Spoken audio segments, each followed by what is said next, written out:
Hello and welcome to the RotoWire Fantasy Baseball Podcast. My name is Chris Crawford. Today is Sunday, June 25th. Thanks so much for everybody who is joining us. It's going to be a solo show today. My normal colleagues, Drew and Ryan, are off this weekend. So yesterday I had the great RJ Anderson of CBS Sports on to talk some MLB draft. And today we'll do some prospect questions that you guys had, as well as some normal questions. It's a fun time. It is. We're not far from the trade deadline, a month, but that's close enough to me. But important decisions. You got to make your decisions for your dynasty draft, all sorts of good stuff. So got some good stuff. And if you're watching this live on YouTube, feel free to drop them, and I'll do my best to get to everybody. The first question I get is, would you consider dropping Giancarlo Stanton?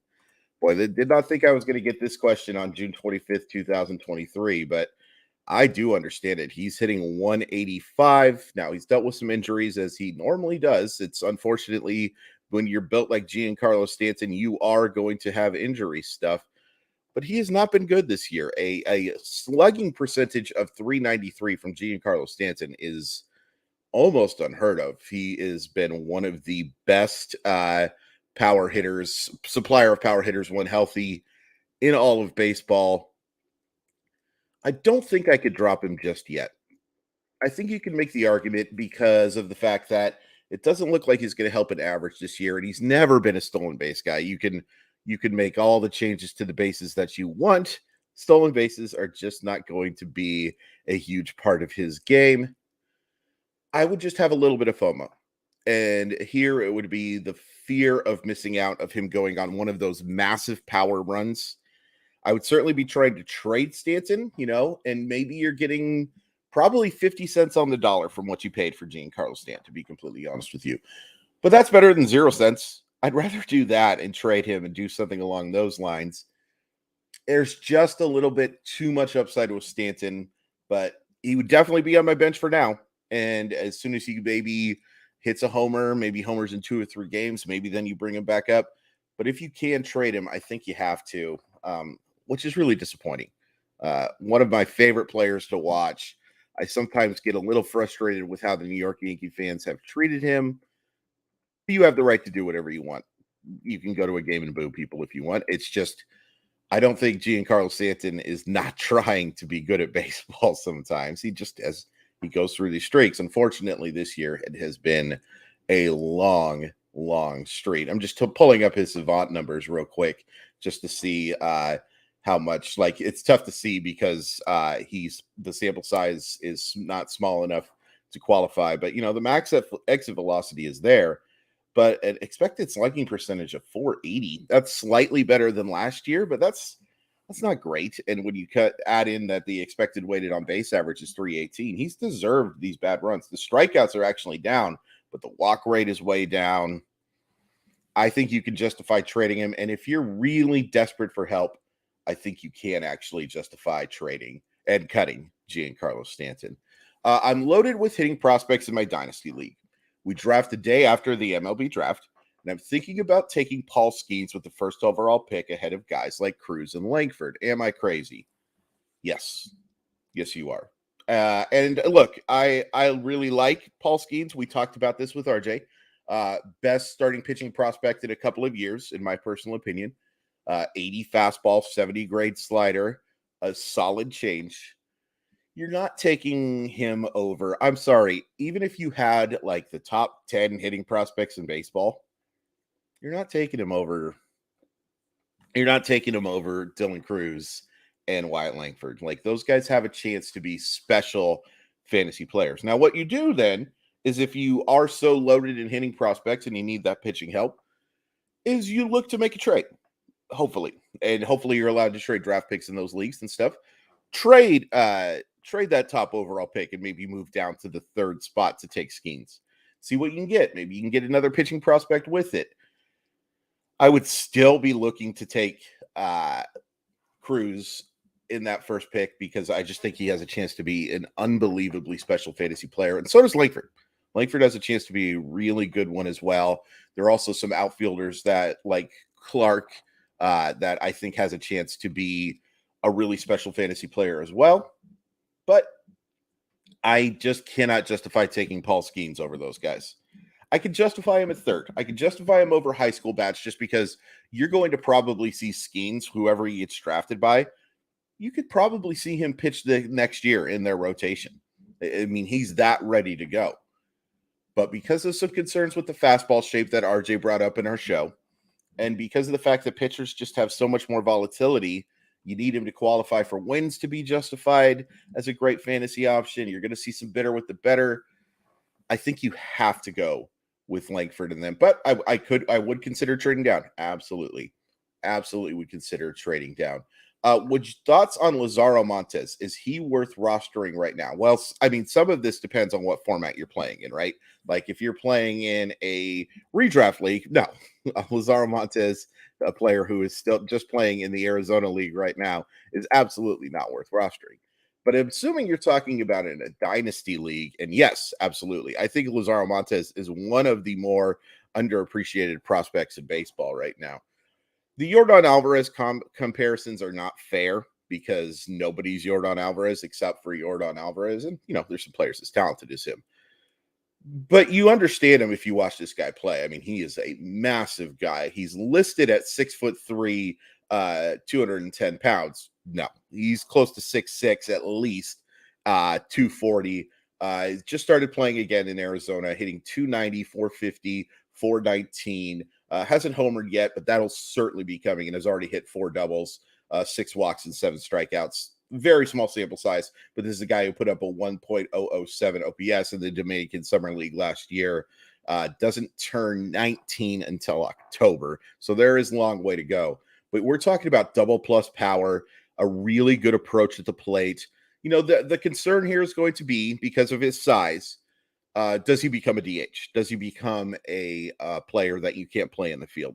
So far, that doesn't seem to be a huge concern, but it is something that you're going to have to be wary of.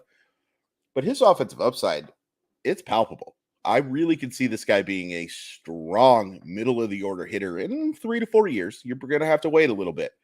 But I would absolutely roster Montes, assuming you're not in a league where it's like keep for 3 years, that type of thing. And again, of course, redraft, it's just he's completely off the board. But if you're talking about a player like you're looking for the potential 40 homer guy who can get on base at a really strong clip and hit for some average as well, even with some swing and miss. And let's be honest, every 6'7" hitter in baseball, or 6'6" or whatever the heck he is going to have a ton of swing and miss because you have those long levers. People throw very hard. It's just something that you're going to have to deal with. Would you consider selling high on Elly De La Cruz? I'm worried about the strikeouts. So again, we're talking about redraft versus dynasty, right? In dynasty, no, I'm not selling Elly De La Cruz. He is somebody that that's one of my roster staples. In redraft, it's a little more interesting because look, we have seen lots of young players. I mean, this is tale as old as time. Seen lots of young players look real good and go through some struggles. And I think we've even seen it this year a little bit with De La Cruz as well. I love De La Cruz. He's definitely somebody I want on my roster. But if somebody's willing to go nuts and offer you some real strong options for the rest of the year and you can't keep Elly De La Cruz for the next year, yeah, absolutely consider trading him. It's good for you for picking him up, or if you drafted him, whatever. It's weird to say about a hitter who's hitting 359, 428, 641 with 3 homers and 8 stolen bases. Like, those are fantastic numbers over 71 plate appearances. Those are fantastic numbers over 271 plate appearances. But yeah, if somebody wants to offer you some superstar, sure, go ahead. Absolutely think about making that move. In a dynasty league, you are nuts to even consider trading Elly De La Cruz because this is going to come off as hyperbolic. He has a chance to be the best player in baseball. He does. There's a few guys I can say that about. I think even though Julio Rodriguez hasn't put up the great numbers this year on a consistent basis, I think he has a chance to be the best player in baseball. Fernando Tatis Jr., Ronald Acuna. Elly De La Cruz is in that talent range. And that is such a high compliment for somebody who is just now playing Major League Baseball for the first time for, like, what is it now? 2-3 weeks? But yeah, absolutely consider trading him. It's crazy to say, and consider trading for him. He could be that difference maker. He could be the reason why you advance into your postseason. It is absolutely something that I would consider. But you better get an awful lot. Question in the chat here: Big Ben Brown, or Jake Eater? So for this year, Ben Brown. I think Ben Brown has a chance to be a really solid, if unspectacular, option for the Cubs this year. It was nice to see him throw strikes in his last start after having some issues with walks. I think he walked 11 in those previous 2 starts. I guess my concern with Brown is, so I talked about this a little bit with RJ on the show on Saturday.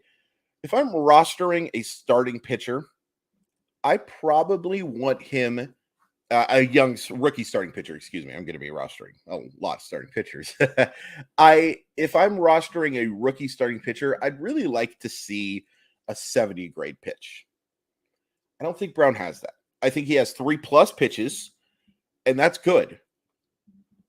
But it's harder to miss bats at a major league level with just those 3+. You really kind of need that plus is what I have found.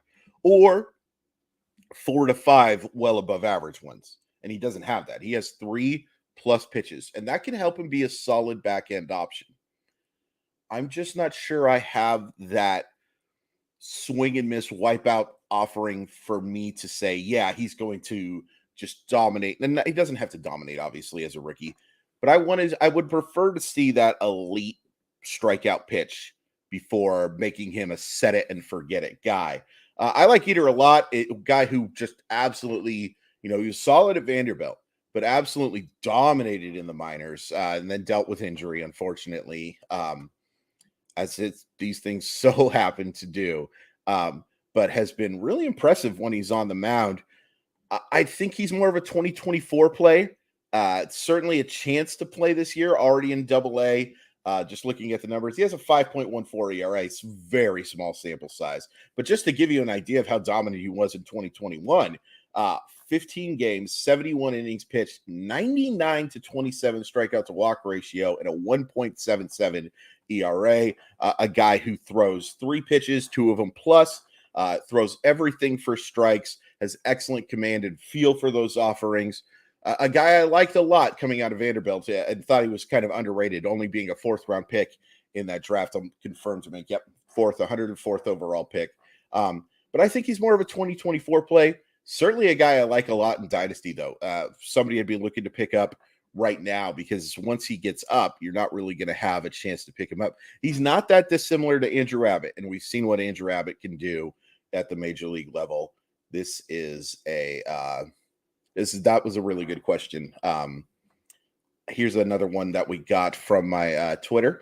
Best ballpark food. Ooh, this is a good one. So I'm a little bit of a weirdo in terms of food. I'm a little bit of a combination of a elitist and someone who has also a little bit of garbage gun in him. It is a very odd little combination. I suppose there's a little bit of that in everybody. I'm going to go with garlic fries, and something about that is a little bit locally based. It's something, if you've ever been to T-Mobile Park, formerly Safeco Field, you've smelt those garlic fries around the park, and they are so good. And a lot of people, garlic can be overpowering for them. The more, the merrier for me. Like there's no amount of garlic that I can put in my mouth that is not too much. It is too little. It is. I want more. Eating all that garlic might be why I'm single, but it's kept the vampires away too. But that is my absolute favorite. If we're talking traditional food, like the typical thing you're getting at a ballpark, I like a good hot dog. I'm a little bit of a weirdo there too. I like my hot dog plain. I will put mustard or sauerkraut on it, especially if sauerkraut is there. Love sauerkraut, but not a huge ketchup fan.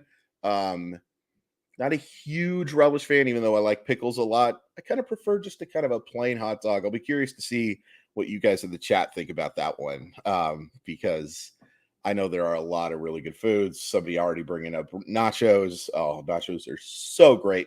But yeah, that's an interesting little one. See another one in the chat that we can get. A 12-team Head-to-head, how much longer should I stash Christian Encarnacion Strand in my not available time spot? I've missed on a ton of other prospects by holding on to them and hate would miss out on Frelick and Kauser. So this is another question that I got. So I'll just double up on it. The other question that I got is you can roster one prospect for the remainder of the year. Who is it? Now, those of you who read my imminent arrivals article, and I sure do appreciate it, it comes out every Wednesday, know that the player that I have at the very top spot is Christian Encarnacion Strand. I'm a little nervous about him getting the call-up now because of roster stuff. I was getting real excited that the call-up was imminent when I saw that he was playing in the outfield for a couple of games, and then that went away. Joey Votto is back and swinging the bat pretty well, and Joey Votto is going to play. He could be hitting 0 for the next. That just sounded like I stubbed my toe, by the way. He could be doing nothing for the next 3 weeks. Joey Votto's going to be in the lineup. They are going to play Joey Votto. The Reds are not going to have Joey Votto not play. That's just the reality of the situation. And I think his best position is first base, Christian Encarnacion Strand. He can probably handle third base. I don't see third base as a realistic option for him right now. Certainly not second base, and you're not taking Jonathan India out of the lineup. Reds are right now playing as well as any team in baseball. I still am rostering Encarnacion Strand because I just don't see that other obvious option. You could justify Kauser, but hey, look at the Baltimore outfield right now. I've watched it against my Seattle Mariners. It's pretty darn good. Look at, the Mets. There's no real obvious option for Roddy Mauricio, but the fact he's been playing in the outfield, I think you can justify it. And also, I just think Christian Encarnacion Strand's offensive upside is just too good. Like, you can justify saying that there are some better prospects in baseball without question, but they're all in Double-A. And I don't see an obvious path for some of these guys in Double-A. Marcelo Meyer, maybe, just because he's so good defensively, and I do think he could help offensively as well. I'm not rostering him over Christian Encarnacion Strand. Jackson Chourio, who's the best fantasy and real-life prospect to me, I have a tough time seeing him breaking into that outfield this year. Next year, for sure. But this year, it's kind of tough to picture. Jordan Lawler hasn't been good enough, and the Diamondbacks are a legitimate win option. Diamondbacks are a legitimate win option. The Diamondbacks are a legitimate contending team.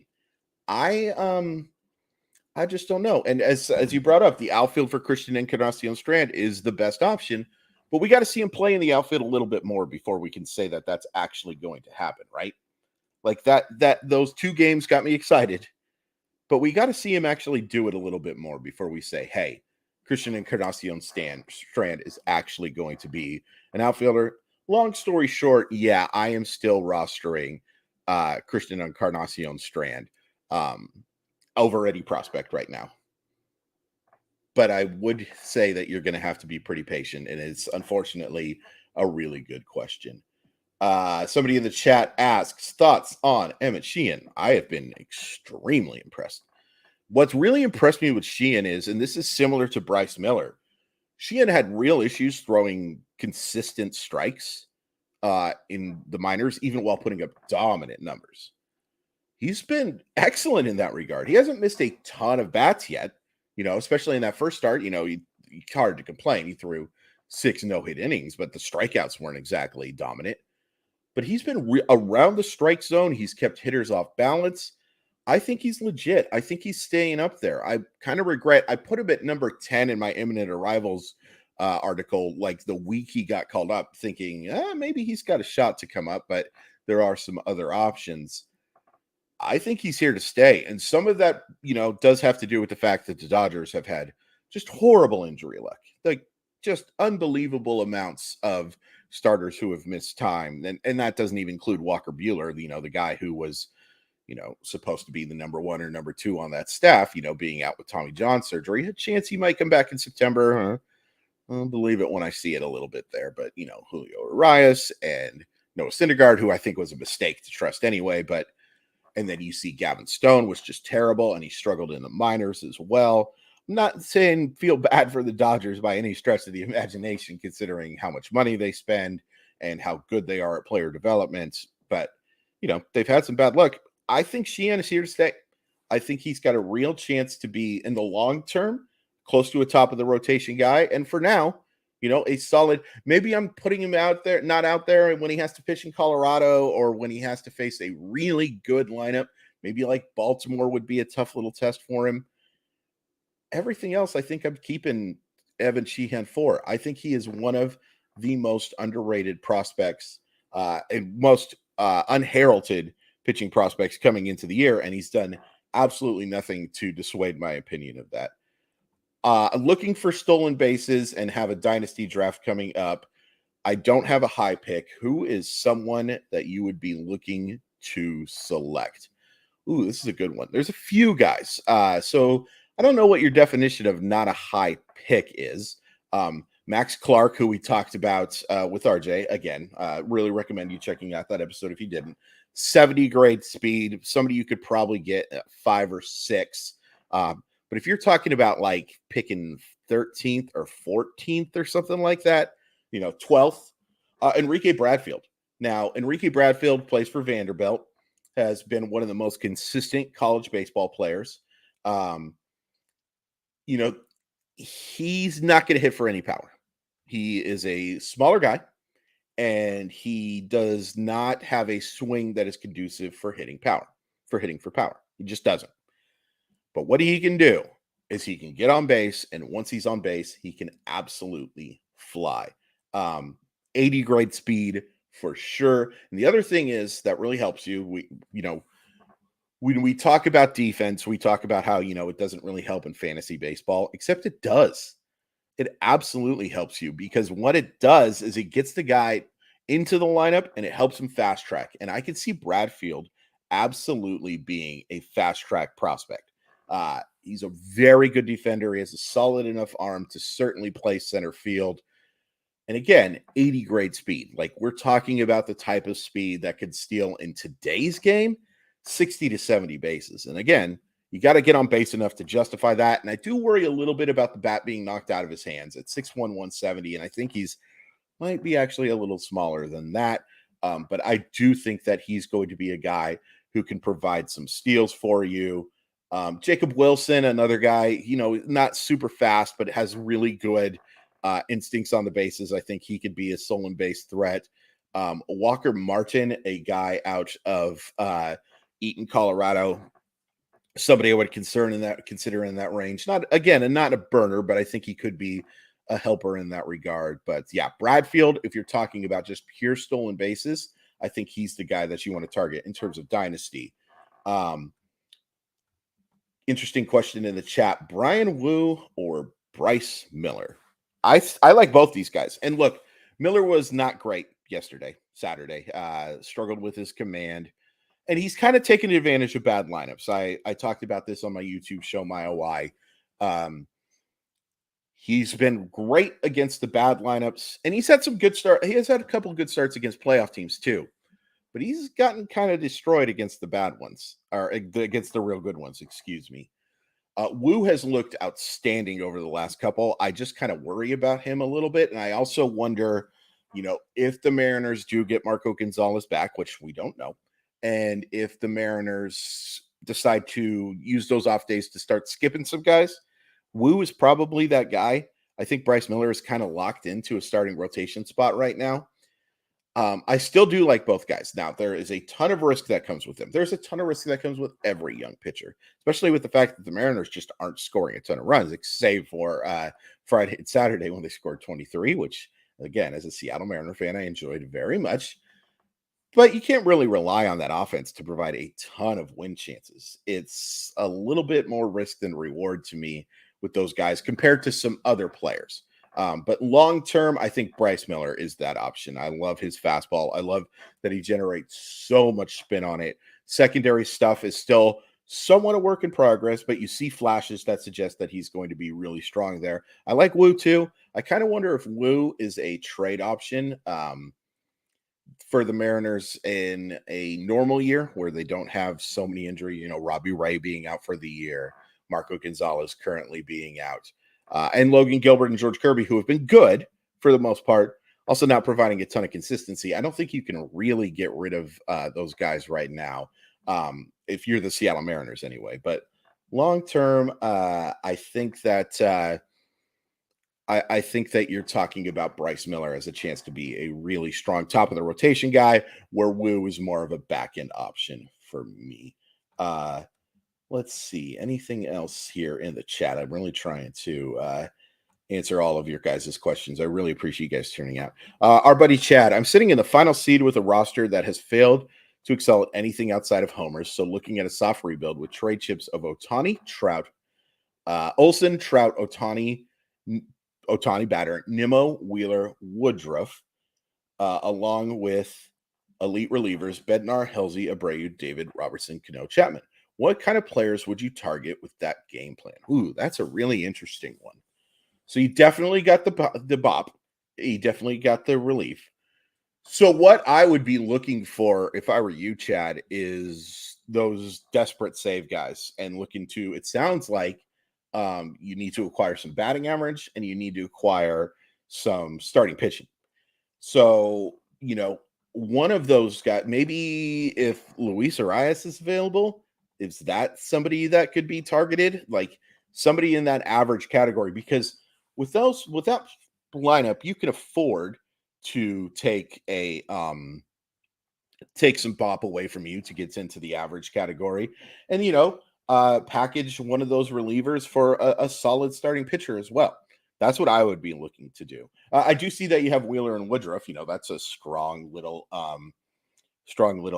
starting rotation for the most part. But I would be definitely looking to get some average guys, like target those Luis Arias's, target those guys who, don't necessarily provide a ton of pop, but can still give you a little bit. We're not talking about some dink and dunk, the David Fletcher of 2020 or that anything along those lines, but we're talking about some guys who can definitely help in the average category for sure. Let's see here. Henry Davis with a lot of question marks. Really like Henry Davis. I will say this. I'm more into Henry Davis right now than I might be in a few years. And the reason for that is I'm just not entirely sure he's staying behind the plate. And if Henry Davis is an outfielder, he's a solid player, but he's not nearly as relevant as he is as an outfielder. Excuse me, as a catcher. And I do think that they prefer Andy Rodriguez long-term behind the plate. Now, Andy Rodriguez is interesting too, because he's played the outfield. He's played some second base. Maybe you see a rotation of those guys. And hopefully what it would do is lead to both having catcher eligibility. But I think people slept on Henry Davis a little too much. Like, look, was he the best pitch? Was he the best prospect in his draft? No. I don't even think he was the second or third best prospect in his draft. The Pirates have notoriously gone the bonus baby route. And by that, what I mean is they'll take somebody for a lower than slot in with that first or second pick and then spread that money around to a bunch of guys, hopefully improving your system that way. I've found most of the time that doesn't really work, and passing on super elite talents is a mistake. But I understand the process. It's why Dylan Cruz is far from a lock to be the first overall pick. Far from it. There's a very good chance it could be Wyatt Langford. Very good chance it could be Max Clark. There's even a chance it could be Paul Skeens. Like, they are debating a lot of stuff because using that allocated system, it's not, and remember, it's not about ownership being cheap in these situations. This is about a situation where there's actual rules. There is a limit on how much you can spend. If you go blow out your thing, excuse me, if you go blow out your budget, you don't have those you'll basically destroy your draft next year. You literally have to have some plan with it. So anyway, long story short, Henry Davis was not the best player in that draft class. But I think some people slept a little too hard on his offensive ability, even with catcher being something that could be something that wasn't a long-term plan for him. I think he's got above average chance to get on base. I think he's got plus power. I think his speed might start showing up more too if he's playing in the outfield, a chance to run. So, yeah, for those of you, like somebody brings up the chat, Murphy being out for a long time, that's something that you absolutely should be looking at Henry Davis to be that type of replacement. I also would say, even though he's struggled a little bit, Bo Naylor has a chance to be a really strong catching option as well for those who are without Murphy or somebody else behind the plate for a little while. I think both of those guys have a chance. Chad asked, Baby Varsho profile? A little bit, not quite the same amount of speed, and not quite the defensive instincts in the outfield that Varsho has. But yeah, I think Baby Varsho is a fair comparison. Yeah, somebody also brings up that Realmuto stinks. It's been very disappointing watching JT Realmuto for most this year. He started picking up a little bit the last time I checked. Question here from Anthony. What's the best strategy for a redraft league when picking a pitching staff? So I have kind of gone the other way from most people in terms of what I do for pitching. Unless the best option falls to me near the bottom of the second round, I'm almost ignoring it. Because here's what's happened with pitching the last few years. You take a look at like the pitching leaderboards over the last couple of years, and it is filled with some guys who get drafted high, but also filled with guys that are drafted in the 5th, 6th, 7th, 8th, not drafted at all, etc. I feel more confident taking guys that are, and you can justify this the other way too. Like you can say, hey, because of the volatility in pitching right now, I want to get that guaranteed good guy. But here's the thing. I don't think there is a guaranteed good guy. I don't think there is that anymore because of the way pitching works.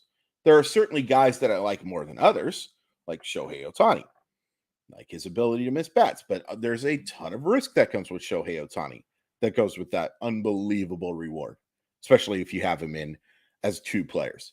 Meaning that you get him to hit and you get to pitch. There's unbelievable risk that comes with Garrett Cole. There's unbelievable risk that comes with pretty much every pitcher. So for me, I would rather target hitters and then hope I can fill my pitching staff with some 2s and 3s and be in the middle of the pack in that regard and have enough offense to be good there and hopefully have enough offense to make some trades. Now, if you're doing my strategy, you have to be an aggressive trader.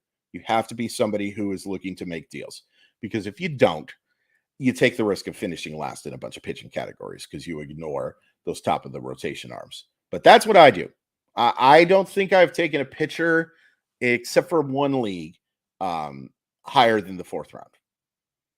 I'm just not willing to take the risk. I want to get those offensive stalwarts, and I feel confident enough that I can fill out my pitching staff with some underrated guys. Hopefully do well enough in wins, even though I think we all know how I feel about wins at this point. You've listened to this podcast before. Not my favorite category. Let's see if we have time for a couple of more. Here we go. Fairbanks, Puck, Go, Alzolay, rest of season, please rank. Ooh. I probably think you got it. I think you ranked him in the right order. That is a tough one. I'm not in love with any of those options, to be honest with you. There's risk with Tampa Bay, being a little sneaky with save situations. I'm not sure the Marlins are a super great team, but I have liked what I've seen from Puck. I'm glad he's healthy. I'd probably reverse Alzolay and McGuff. It's not my favorite situation, but I think Fairbanks probably does belong in that top spot just because Tampa Bay is so good. I think that is going to be how that works out. Let's see if we have any other questions. I'm sure I did. Here we go. Another one. Another race this season. Gray, Rod, Sheehan, Gavin, rest of season. So I assume Gray Rod is Grayson Rodriguez. I'd go, oh boy, do I want to? I'm going to go Sheehan, Gray Rod, and then Gavin Stone because I just am not 100. Well, certainly Gavin Stone is last on this list. Long term, I think Gavin Stone has a chance to be a really strong starting option. Grayson Rodriguez has mostly looked the part in AAA and have gotten good reports there. They probably will need an injury or something like that to bring him back soon. I think he will definitely be back this year, but I think Grayson Rodriguez is still more of a long-term play. And long-term, I'll take Grayson Rodriguez over all three of those guys. But for rest of season, I think I'm going Sheehan. The Dodgers are really good, and he's looked the part. I know Bobby Miller, by the way, has struggled in these last few. I'm not terribly concerned. He was never that guy. He was like he had like a 1.15 ERA or something like that. That is impossible to sustain. He was due for some bad. And even in his bad, he's had good moments and just had a couple of blow-up innings. I'm still pretty high on him for the rest of the year. But Gavin Stone, I just don't see it for the rest of this year. I would need to see some significant success in the minors, and then I would take a wait-and-see approach and see how he pitches in the majors if and when the Dodgers give him that chance. But yeah, that's how I'm going to rank those guys. I meant Gavin Williams is what they put. Oh, that makes it more interesting. Gavin Williams is a really interesting arm for me. That's okay. I'm probably putting Grayson Rodriguez third on that list then. I really like Gavin Williams. Wasn't great in the MLB debut, and it was against a not so great Oakland lineup, but I really like his stuff. I like his poise. I like his command. So I'll go Williams, Sheehan, Grayson Rodriguez. Boy, that's tough. Thanks for giving me a tough one to end this on. Thanks so much for your questions, guys. This was a lot of fun. Sorry, my voice went out. Talking for 36 minutes without a drink can be a little bit difficult. Somebody real quickly asked me, Kikuchi rest of season. I just can't trust Yosei Kikuchi. I can't do it. Can't do it. I hope I'm wrong, but I just cannot trust Yosei Kikuchi. There's been just too much. We talked about bitter with better. Way more bitter than better, kind of the uncooked, unsweetened chocolate bar of pitchers, unfortunately. But yeah, thank you guys so much for tuning in. Had a blast. Follow me on Twitter at Crawford_MILB. Make sure you're following RotoWire wherever you can on all your social media. And remember, we have a brand new episode every single day of the week during the 2023 season. Thankfully, you won't have to hear my voice for another week or so. But yeah, really appreciate it. And stay tuned for next one.